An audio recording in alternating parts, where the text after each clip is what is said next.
Hello guys, there we have a Realme 10, and today I will show you how you can open Incognito Mode in 3 most popular web browsers on the Google Store. So you start from the Google Chrome, just open it, and now tap on this 3-dot icon. Now choose New Incognito tab. And that's it for the Google Chrome. Now we switch to Firefox. In the Firefox you can enable Incognito Mode by clicking this little icon. When your background is purple, it means you are in the Incognito Mode.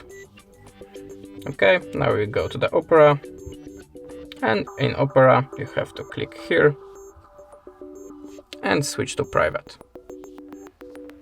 And now you are free from the cache files from the websites and ad services. That's it. Thanks for watching, leave us a subscribe, and goodbye.